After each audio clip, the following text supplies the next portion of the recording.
우리가 인격적인 관계 속에서 동행하기 위해서는 서로의 비밀을 간직할 수 있도록 도와줄 뿐만 아니라 적절한 때에 서로의 비밀을 드러내어 공유할 수 있어야 합니다. 지극히 연약하고 부끄러운 것까지도 서로 용납하는 단계에 들어갈 때 더욱 친밀함을 느끼게 됩니다. 하나님은 우리의 비밀을 다 아시지만 우리를 사랑하시기에 그 비밀을 스스로 드러낼 때까지 기다리십니다. 또한 그 비밀을 드러낼 때 그 비밀의 내용에 따라 용서하시고 치유하시고 위로해 주시고 격려해 주십니다. 우리는 하나님을 더욱 깊이 알아갈수록 하나님을 사랑하게 됩니다. 하나님의 사랑을 흡족히 받을수록 하나님을 즐거워하게 됩니다. 우리는 하나님을 잘 모르기 때문에 하나님을 두려워합니다.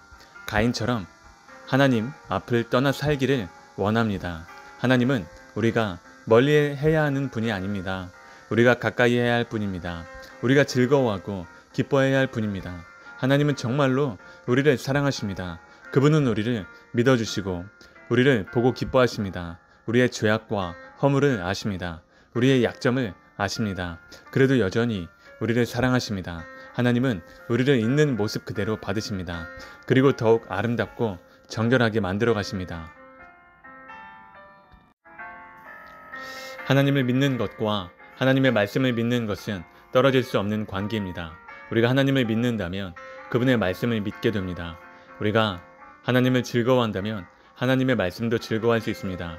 우리는 누군가를 사랑하고 즐거워합니다. 우리는 누군가로부터 들은 말을 사랑하고 즐거워합니다. 자주 생각하며 묵상합니다. 그와 같이 우리는 하나님을 즐거워할 뿐만 아니라 하나님의 말씀을 즐거워할 수 있습니다. 성경은 하나님의 말씀을 즐거워했던 사람들을 기록하고 있습니다.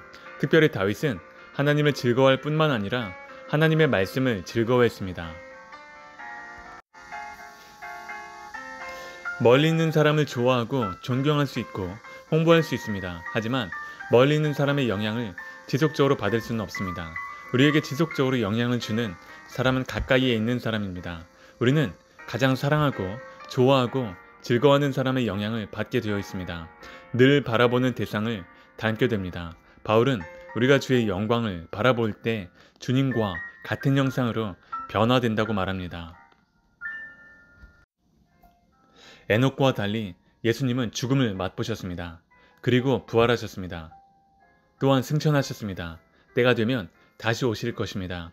예수님은 죽음에 직면한 사람들의 고통을 아십니다. 두려움과 혼돈을 아십니다. 하지만 예수님은 죽음을 이기셨습니다. 사망 권세를 이기셨습니다. 죽음을 정복하셨습니다. 예수님을 믿는 사람들에게 영생을 선물로 주셨습니다. 예수님을 믿는 사람은 죽어도 삽니다. 살아서 믿는 자는 영원히 죽지 아니합니다. 에녹은 죽음을 보지 않고 영생을 얻었습니다. 그리고 심판을 선포한 사람이었습니다. 에녹은 예언자의 삶을 살았습니다.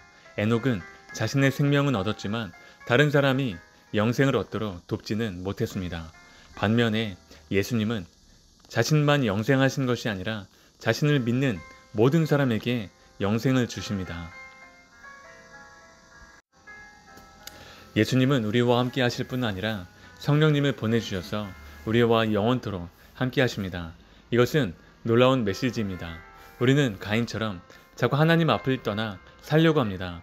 하나님이 우리를 얼마나 사랑하시고 우리와 동행하기를 원하시는지 망각한 채 살아갑니다. 우리가 경험해서 알고 있는 것처럼 세상은 거칩니다. 사막과 광야와 같습니다. 오직 우리가 하나님과 동행할 때 거친 세상을 잘 살아갈 수 있습니다. 이 세상에서 천국을 경험하며 살 수 있습니다. 우리가 예수님을 믿을 때 우리는 이미 사망에서 생명으로 옮겨갔습니다. 흑암의 권세에서 사랑의 아들의 나라로 옮겨졌습니다. 하나님을 신뢰하십시오. 하나님과 동행하는 삶을 사십시오. 하나님과 그분의 말씀을 즐거워하십시오. 하나님의 뜻을 쫓아 사십시오. 하나님이 하나님을 믿는 자들을 위해 예비하신 상을 기대하십시오. 예수님을 닮아가는 것을 최고의 영광으로 여기십시오. 예수님은 우리에게 가장 소중한 약속을 주셨습니다. 그것은 우리와 영원토록 함께 하겠다는 약속입니다. 그 약속을 믿으십시오. 하나님이 우리와 함께 하십니다. 우리가 어디를 가든지 하나님이 함께 하십니다. 하나님은 우리와 함께 하시면서 우리를 인도하시고 보호하십니다. 우리를 축복하시고 승리하게 하십니다. 믿는다는 것은 모험입니다. 모험 중에서도 거룩한 모험입니다. 믿는다는 것은 우리의 전생애를 맡기는 것입니다. 믿는다는 것은 우리의 영혼을 맡기는 것입니다. 우리의 영원한 미래를 맡기는 것입니다.